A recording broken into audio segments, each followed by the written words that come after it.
the things that happen in the cell, the physiological processes that happen at a optimal level. Okay, so fishes are going to have some challenges because their body temperature fluctuates, and so that's going to be challenging to do that because we're talking about molecules and how they work. So the process in terms of how animals control that is controlled by two systems, the nervous system, and so that's, of course, electrical signaling, and so our nervous system acts quickly.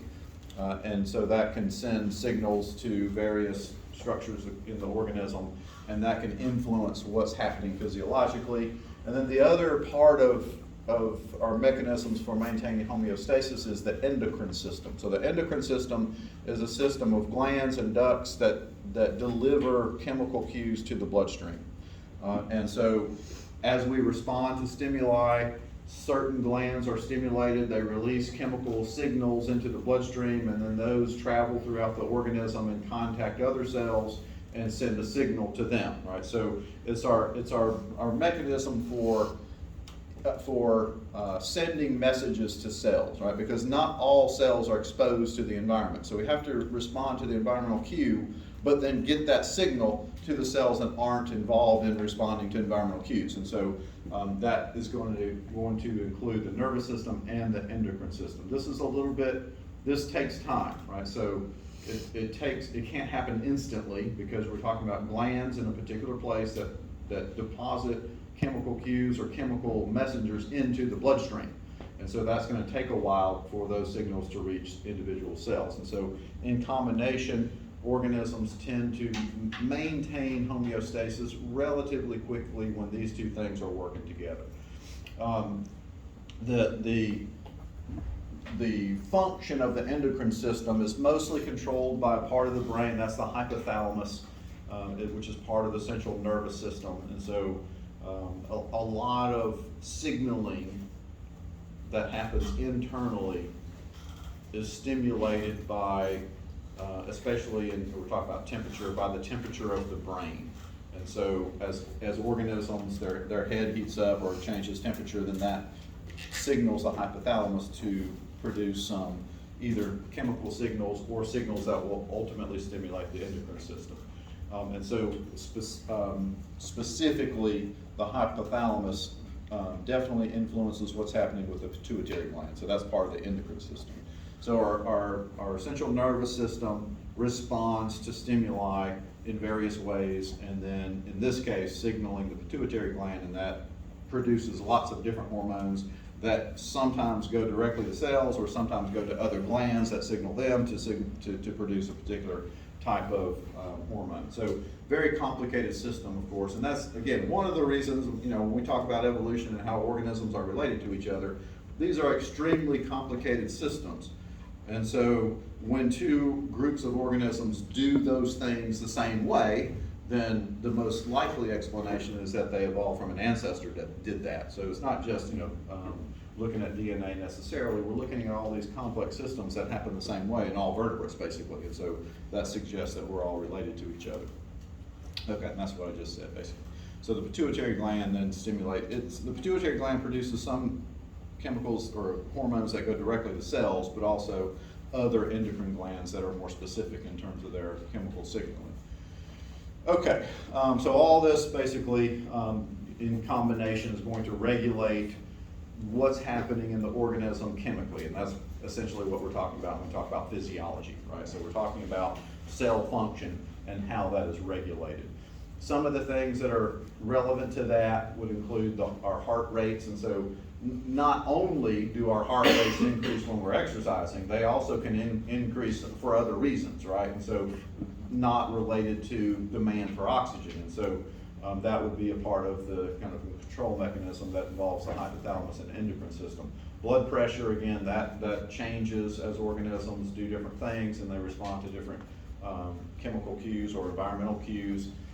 For fishes, of course, the blood flow through the gills is going to be important. And so, again, in combination, the hypothalamus, the nervous system, the endocrine system all function together to keep the cellular environment relatively constant and functioning at its optimal level.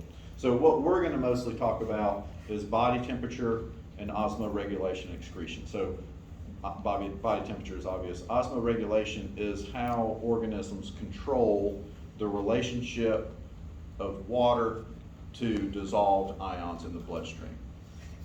That also has to stay the same, right, relatively speaking. And so, and then excretion, what's excretion? Anybody know?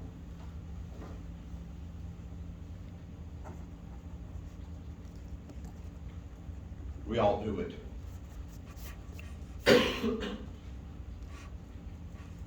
What's the difference between excretion and secretion? Anybody know? Have y'all ever heard those terms? Oh, think about it. When you heard them, what did they? So excretion is when you're getting something out of the organism, right? So it's excreted out into the environment. And so mostly we're talking about nitrogen compounds, PP, urine. And then secretion is what what glands do. They secrete material within the bloodstream or inside the organism, so it's chemical signaling and stuff.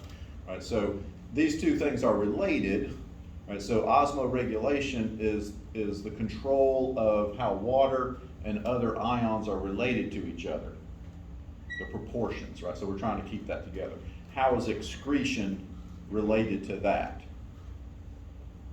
How could that possibly be related? Gets the water out. Well, it could be involved in excreting water, but also excretion is the elimination of nitrogen-containing compounds in the form of ions. And so as we get rid of electrically charged nitrogen waste, then we're also influencing the relationship between water and dissolved ions in the bloodstream. So these two things are related to each other, and we'll talk about them a little bit. So we'll talk about how organisms regulate the abundance of water, and then we'll talk about this part kind of separately, but understand that they're related to each other. And fishes, of course, because they're living in water, can use them fairly effectively to regulate both of those things. Okay, so we'll start with temperature. And one important fact about fishes is that they are ectothermic, which means their body temperature is influenced by the surrounding medium, and that could be water, it could be air, and so, but their body temperature is not always the same as the environmental temperature. Why would that be true? A couple of reasons why that's not true, or how that's hard to why is it hard to say that this fish body temperature is exactly the same thing as the environmental temperature? What's the problem with that phrase?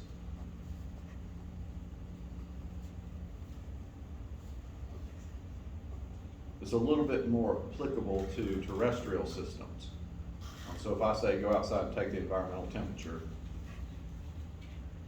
if I tell everybody to take the environmental temperature, what's going to happen? It's going to be the same.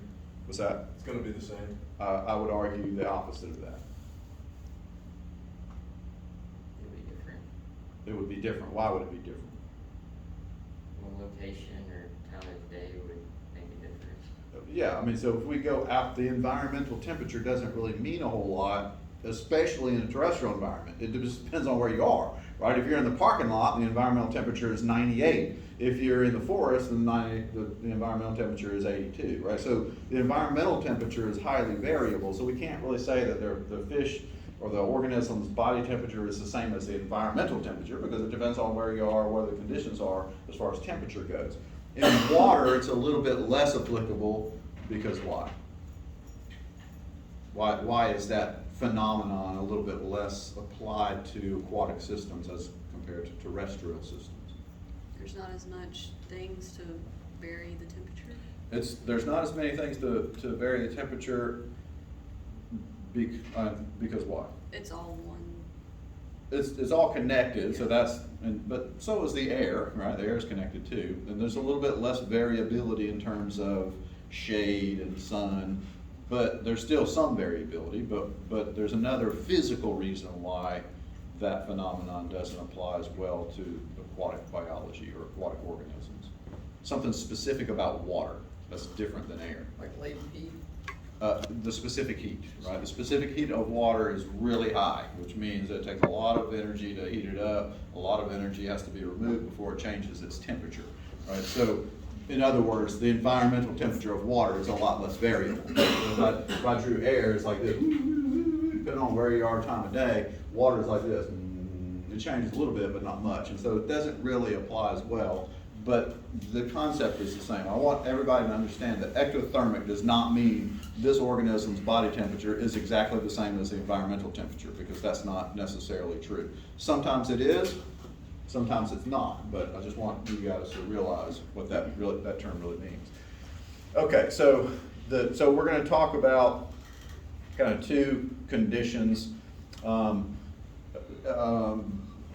that may or may not be true depending on the environment. But for example, there are some fish that don't really experience much fluctuation in temperature. Can you think of a spot where that might be true? What kind of environment would limit the amount of temperature variability for a fish? Deep ocean. Bottom of the ocean, 2 miles deep, is staying the same. It's not changing. And so those animals, they're highly adapted to a specific temperature. In that case, their body temperature is pretty much exactly what the environmental temperature is. If it changes at all for the animal, then that's it for them. So they're really specifically adapted to a condition that will never change. And so that's a little bit different than for most other fishes. So we're talking about those animals that, that experience temperatures that could vary. And that's going to mean that it's challenging for the animals to maintain optimal physiology, because our physiology is dependent on proteins for the most part, and if you change the temperature, then you change how they work, right? So for us, it's not a problem because our body temperature stays the same all the time. So our enzymes are working best at about 98.6, and that never changes, so they're always working best, right? Unless you have some kind of problem like a fever, then they start working less best, or you're getting hypothermia, you have problems. But that's because our enzymes are adapted to a particular temperature. Okay, so for those animals that doesn't apply to us, right? It doesn't matter because our cells are operating under the same environments. But for fishes that are ectothermic and live in variable environments, then there's a problem. So they have to have some kind of mechanism to cope with that. And so there are different things. One of them is the presence of heat shock proteins. And so heat shock proteins are proteins that help the other proteins, right? So you've got different types of proteins that are working. So you've got, and we're talking mostly about enzymes. And so you've got some enzymes that are catalysts, which means what? What's a catalyst? I know you guys know this. Speeds up a reaction. What's that? Speeds up a reaction. It influences a reaction, so it essentially enhances the likelihood that this reaction is going to happen, right? So you've got products, and then you've got these enzymes that convert products into. I'm sorry. I forgot the terms and stuff. You've got substrate, let's just call it substrate.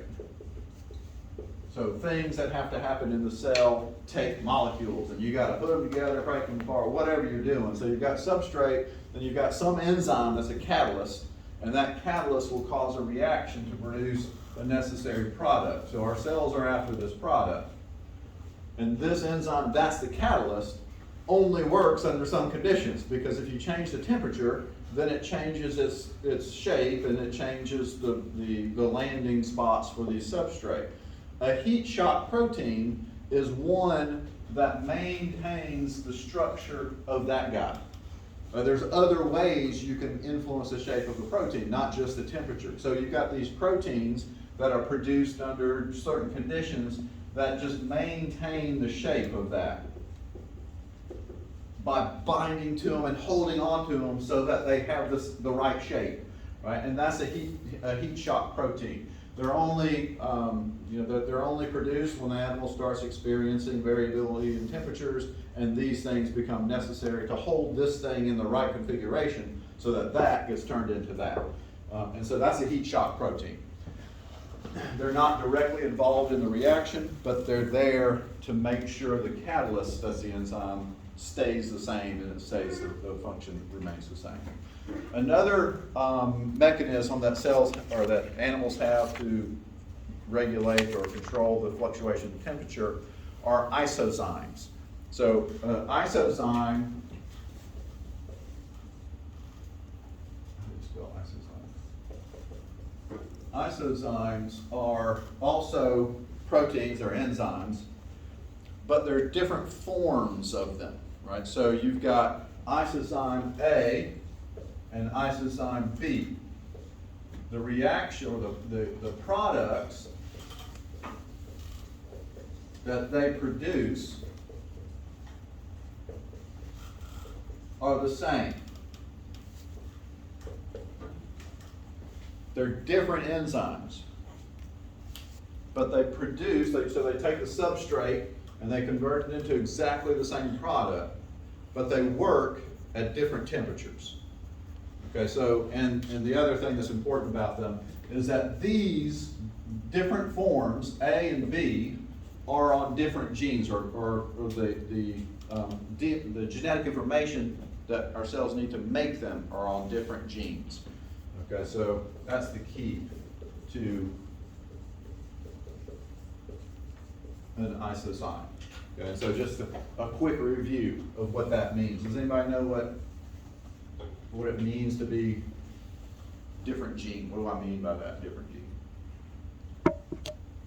Or what do genes do?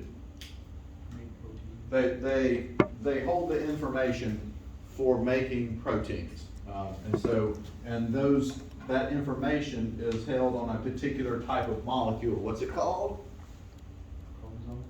Chromosome or DNA, right? So we've got chromosomes and we've got different types of chromosomes. We're diploid, most fish are diploid. So we have two similar chromosomes that have the same what? DNA. Huh? DNA. Not the same DNA, not exactly the same DNA, but the same genes, right? So these homologous chromosomes have the same genes on them. And there could be hundreds of genes, right? And each one of those locations is a loci, and you've got different lengths of DNA. But this section of DNA produces produces a protein. And in this case is our isozyme A. On a different gene, or as a result of a different gene, somewhere else on the genome. It could be on the same chromosome, could be on a different chromosome. But on a different gene, you've got the information that is needed to make protein B. And this protein is only synthesized at a specific temperature. This protein is only synthesized at a specific temperature that's different than this one, right? So you might have a whole slew of isozymes. They're making the same product, but they work at different temperatures. And of course, for that to happen, what has to be true? For an enzyme to work at different temperatures, what ultimately has to be true with respect to the DNA?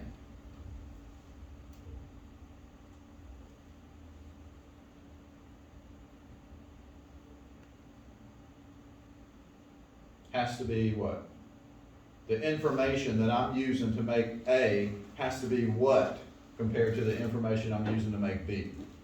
Different. It has a different sequence of nucleotides, translates into a different sequence of amino acids, translates into a different shape under different conditions. And so that has to be true. You can't have a protein that does the same thing at different temperatures. That's the same bit of information. It won't work because we're talking about molecules. Okay, so that's an isozyme. The other mechanism that cells have or organisms have that aren't maintaining a constant internal body temperature, that are exposed to different body temperatures, are allozymes, which are similar as isozymes. Allo is kind of analogous to allele. Right? So an allozyme is the same concept. Different proteins that work at different temperatures, but they are produced from genetic information that are on the same gene. different, what? Same gene, different allele, right? So we've got slightly different versions of the same gene, and those are called alleles. And you guys talked about that in freshman biology and genetics and all those other courses. Alleles are different forms of the same gene. So they're the same loci or locus on each chromosome. And ultimately does the same thing. We're producing different forms of an enzyme that work at different temperatures. And so for these organisms that are experiencing variable environmental temperatures, you have to have a way to have the same products being synthesized as a consequence of the cells being exposed to different temperatures. Okay, so those are some of the kind of cellular mechanisms that animals have. This is a paper that I read recently, if anybody's interested in that. It talks about the same, the basic thing that I just talked about. So what I want to do now is talk a little bit about some of the other things that typically happen that I'm describing as acclimation to cold temperatures. So when these animals are experiencing cold temperatures, things are different. They do different things as a consequence of all these different allozymes, isozymes, heat shock proteins. All of these things will happen as these animals experience cold temperatures. And so there's different levels, of course. Things happen at the cellular level. One of the things that happens at the cellular level is the ratio of saturated to unsaturated fatty acids in the cell membrane. Okay, so think about your kitchen or your parents' kitchen. If a fat is saturated, what does that mean in terms of its physical state? How does it work when your parents go to the pantry to get some saturated fat? In what form is it going to be? Solid. Huh? Solid. Solid. It's in the form of lard, Crisco, butter. Those are saturated fats, and of course, in our diets, they're not very helpful for us because they are more solidy, and that can cause problems with fluidity in the cell. Unsaturated fat takes the form of what? Olive oil, vegetable oil, all those liquidy oils. Those are unsaturated, and how liquidy depends on how unsaturated they are, right? So there's a relationship or change in the relationship between the saturated to unsaturated, so that the cell membrane, remember one of the things that's present in the cell membrane, you got the phospholipid bilayer, and then you've got fatty acids. And so if it's colder, then it needs to be more fluidy, right? Because the energy is less and molecules are moving around slower, and so that things tend to become solid when temperature drops. And so the amount of saturated fat to unsaturated fat depends on the temperature. If it's colder, then you need more fluid cell membranes. And of course, that's determined by all these things that are happening and producing proteins that are doing different things, that are synthesizing all these chemical reactions that are making this happen at the cellular level. So without this, you don't get any of that stuff. And so another thing that happens at the cellular level is changes in the proportion of cholesterol as it is warmer, cooler. So again, cholesterol is one of those things that we all need, of course, in our diet. We hear bad things about it, but it is present in the cell membrane, and it's necessary to control the integrity of the cell membrane, help it stay intact at different temperatures. And again, that relates to the fluidity of the cell membrane together with its integrity, how strong it is.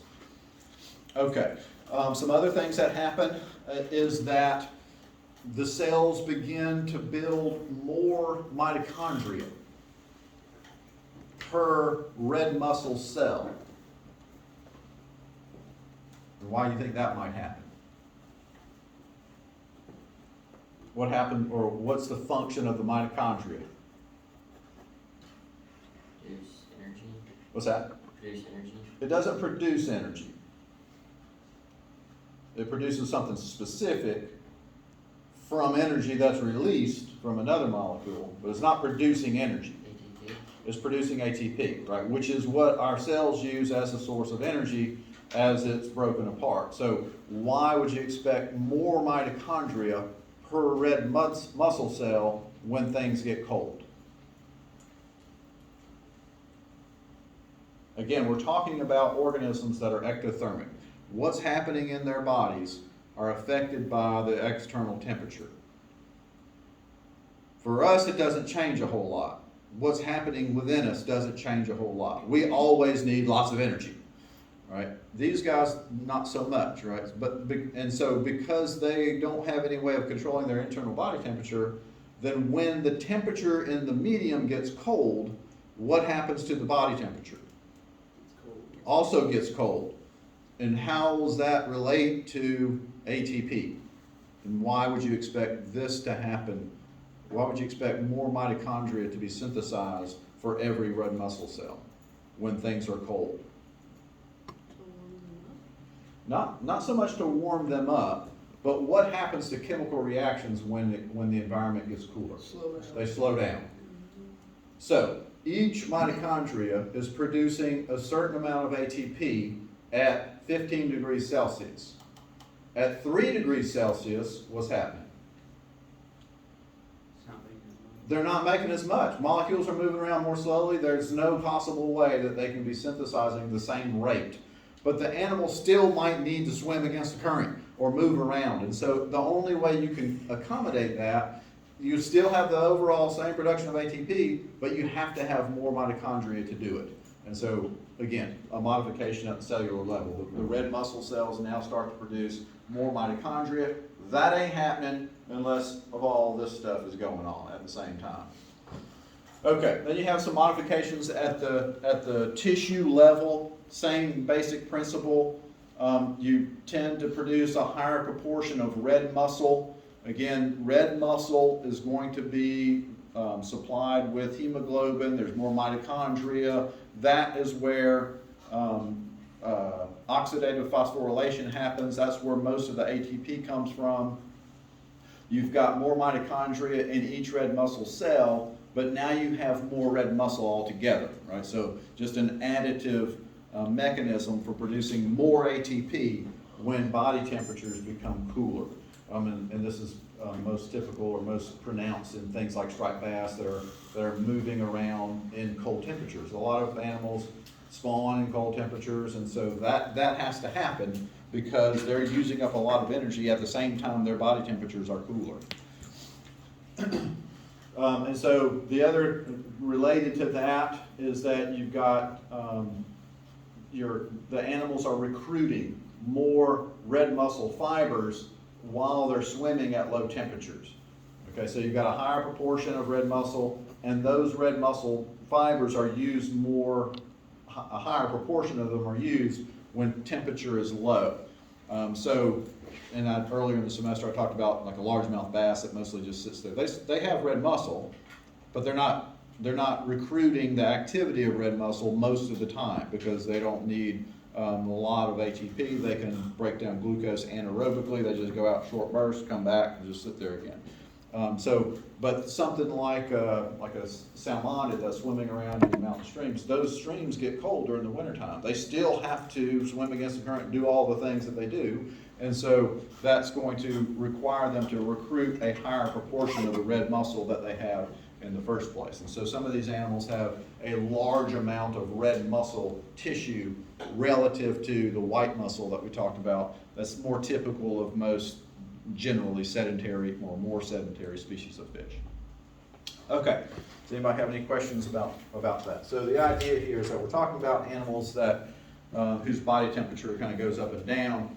In order to do the same things that you need to do physiologically, you have to have some kind of mechanism to keep everything happening at different temperatures, and those are the things. So the other concept I wanted to talk about is the idea of heterothermy. And so there are some species of fish that are described as heterothermic, and the main idea behind heterothermic fishes is that they are going to use internally generated heat to maintain higher body temperatures relative to the environment, right? So we're talking about fishes as ectothermic, and generally that's true. And these animals are also ectothermic, but they do have some mechanisms to increase their body temperature relative to the environmental temperature. And it's not controlled in the same way, it's more morphology than anything. And so they're a little bit different. They're not what we would describe as a warm-blooded animal, even though their body temperatures are generally much higher than the surrounding water column. And so typically it's not going to be everywhere in the organism. So they've got some places where, but you know, if you measure their temperature at these places, it would be higher than the rest of the fish. And so one of the main places is the swimming muscles, those muscles that are involved directly in locomotion, which is not true for all muscles, right? There's lots of muscles in the fish that are used for respiration, for stability, steering, etc. Not all of the muscles are used for swimming. In the gut, which by gut I mean the digestive tract, and then brain and eye are the typical places where the temperature of those regions in that organism is higher than other parts of the same animal, and then also the surrounding water column. Okay, in all of those circumstances, the heat is maintained, I guess, a higher level of heat in these places by a rete. And we've already talked about the rete mirabile associated with the gas bladder, somewhat of a rete system with the gill. So a rete system is where vessels exchange with each other. And so in this case, it's going to be also a countercurrent, right? And so not only exchanging, but exchanging as what's happening. What makes it countercurrent? Blood flows. Blood flows Opposite direction. opposite as either water or other blood, right? So you got things passing in different directions that are closely associated with each other, allowing for the exchange of something. Could be oxygen, could be water, could be a variety of things. In this case, it's going to be heat. Okay, so as a consequence of this, mostly is what's happening is that you've got an elevated, so before I go any further, in all these cases, these animals are high-speed swimmers, open ocean, moving around all the time. Okay, so they're high-energy species of fish, like tuna, sailfish, swordfish, all those big open ocean animals that are moving around all the time. They're also moving around in water that's cool or cold, as I would describe it, cold. And so what's happening is these animals are doing that. You have lots of energy being produced or released through the process of glucose respiration, glycolysis, and cellular respiration. That releases a lot of heat, right? So as we break apart glucose, it's not very efficient. There's a lot of energy that goes into it, and then we can break apart that glucose, trap some of it in ATP, the rest of it comes off as random movement of molecules, otherwise known as heat. Right, so that's going to happen with us as we run, jog, lift weights. We get hot because that transition from glucose to ATP is not very efficient, and we're releasing most of it in the form of heat. That's happening with these guys too, right? The only difference is they're going to try to capture it, and instead of it being released into the environment like it is going to be in most fishes. So some animals that are typical, as I said, tuna, swordfish, sharks, and in some cases, they are extremely different, right, than the surrounding environment. So as much as 21 degrees different compared to the water temperature, which could be very low, right? Could be like 3 degrees Celsius. And so these animals have pretty high body temperatures, but the main thing is it's very different than the water column around them. Okay, so this is the part that we have to kind of understand why this is happening based on what's happening with everybody else.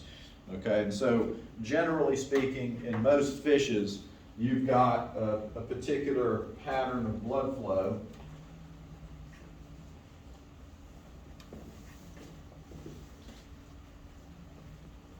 that ultimately results in the loss of a lot of heat. And so when we talked about the blood flow, we talked about just the fact mostly that it's a loop, right? So you've got the gills, and then from the gills, where does the blood go? What's the structure called?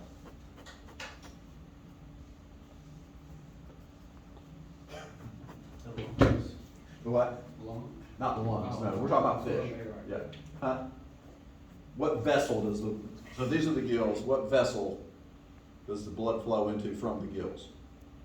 Gas bladder. That's not a vessel. I have failed you guys. Remember when we talked about the blood flow? So let me start down here maybe. Here's the heart. So it leaves the heart, goes into this thing that's ventral, big blood vessel, huh? The aorta. The ventral aorta, afferent, efferent, dorsal aorta, and then the systems, and then back to the heart like that. And then systems could be muscular system generating heat as they're contracting, et cetera, So, and that's essentially what's happening, right? So that's where we need a lot of energy. That's where ATP is being produced. That's where energy is being lost as glucose is broken down in order to synthesize ATP. You've got muscles, which would be part of the systems. So all that stuff being delivered to the cells of these things, and they're working, they're doing their stuff, and they're producing heat. But then the blood flows into the heart and then across the gill tissue in little tiny capillaries that water that's cold is constantly flowing over, right? So what happens when you get to as far as heat, what happens at the gills? It's cooled off. Yeah, all that heat is lost to the environment. You get heat loss. And then this blood that's going to the systems is relatively what? Cool. All right, so you got this, it warms up, comes over here, cools off, comes over here, warms up, comes over here, cools off. So you're constantly losing a lot of heat as all the blood, every bit of the blood is flowing across the gill tissue. It has to, right? Because that's where we're getting oxygen that's going to the cell. So there's no bit of blood that doesn't go through the gills. And so that's where all the heat gets lost. In these guys, in the heterothermic fishes, you get the same stuff, right? That's going to be true as the blood flows through the heart and then into the ventral aorta, afferent arteries, efferent arteries, dorsal aorta. As that blood goes through the gills, every bit of it's going through the gills, it's still cooling off. But what happens next is the blood is distributed differently. Instead of going to the systems and the muscles directly like that and branching off, you've got these large, what are called peripheral vessels that branch from the dorsal aorta. I think I got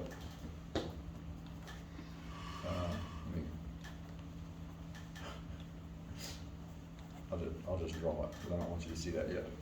So in other words, if I'm going to look at this from the top, so here's the front of the animal, here's the back, and you've got the heart, and then this is the dorsal aorta. And so for most fish, the dorsal aorta, and then it branches off into the different systems, and then goes back to the heart. For these guys, the dorsal aorta breaks off into these large peripheral vessels. And those peripheral vessels dive down into towards the muscles. So they're going in towards where the muscle is producing all this heat energy.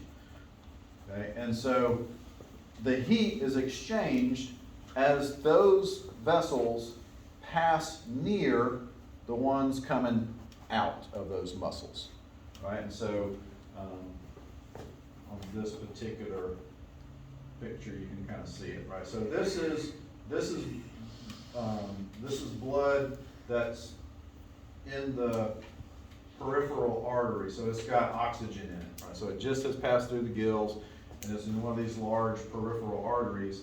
But then that vessel and little capillaries are running right next to this one that's coming from the muscle. So this is going to the muscle. It's red because it's got oxygen in it, because it just passed over the gills and now is in these peripheral muscles, right? It's passing, the blood is flowing this way. This blood is coming from the muscles.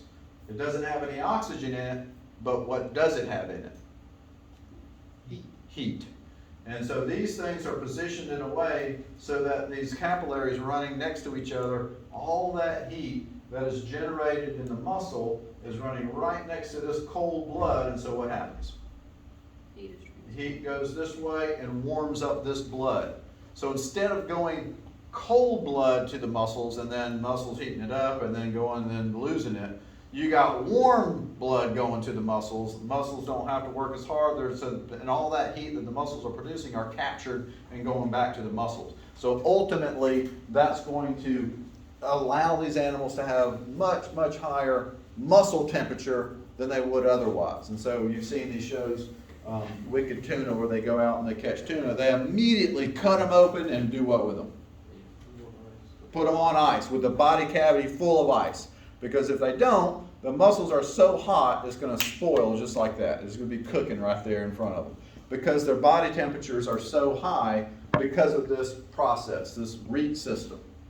And so that's going to happen in the muscles. It also happens in other places that ultimately keep the either digestive system warmer, in some cases the brain warmer, in some cases the eye warmer. And so, it all depends on a REAT, where you've got counter current. Warm blood gets warmed up, goes to the tissue, and allows that organ or structure to remain much higher in body temperature. And so that's the main difference, right? So here's just a model of that. So here's a cross section. This is where the swimming muscles are. This is the rest of the fish. So, and the color represents how hot it is. So this is warm, and of course that heat's going to dissipate, out from that central location into the rest of the body cavity of the animal. So the body cavity is much warmer than it would normally be. Also the muscles are. This is just kind of a demonstration of the same thing. So you've got, and this is the peripheral muscle, and this is a peripheral vessel associated with what structure? What's going on here? So this is the shark, here's the front end, here's the back end. These muscles are going, or these vessels are going to the muscle, these vessels are going where? The brain. And so the same thing, as the brain's working, creating heat, flowing next to these cool water, warming it up, so now you get warm blood going to the brain instead of cold blood. So the brain is warmer, which means it can act faster, and same thing with the other systems. Okay, so as kind of a, not really in addition to what I just said, some of the more specific things, I guess, that are related to the nervous system include the warming of the brain and some particular structures like the eye. And so if these REAT systems and these heat exchange systems are working, then that's going to increase some of the things that these animals can do, because everything we do at the cellular level is dependent on metabolism. If metabolism is faster, then everything we do is faster. All right? And so that's obviously going to be important. So if these things are present in these animals, that's going to enhance their vision and neural processing. So in other words, they're able to respond, they're able to chase prey, they're able to avoid predators much more quickly than they could if their brains were cold, basically, and their eyes are cold. So some specific examples include swordfish and marlin. They have a kind of a similar system, a REAT system, associated with the eye, and specifically involving the superior rectus eye muscle. So in this particular diagram, the superior rectus eye muscle is superior because it's on the top. And so when that contracts, what happens to the eyeball?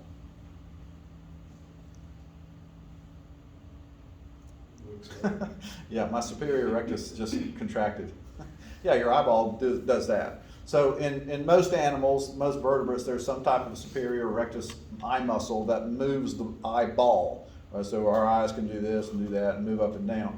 In these guys, the superior rectus eye muscle does not contract. So it doesn't do that in these animals. It doesn't have that same function. Our muscle contraction is mostly associated with movement of ions across membranes. And so this particular muscle now is involved in pumping calcium across membranes, which generates heat. And so instead of contracting, it's pumping. And that pumping mechanism, of course, requires energy. As the energy is released from ATP, that creates heat energy. And that, again, is captured with these incoming vessels. So there's heat exchange between that muscle and vessels that are now going to the eyeball. And again, so what that means is that the eyeball is maintained at a higher temperature. And because they're associated, fish brains are pretty simplistic, and they're closely packed with some of the sensory systems. And so that elevated eye temperature can also enhance the temperature of the brain. Okay, let's see some other examples.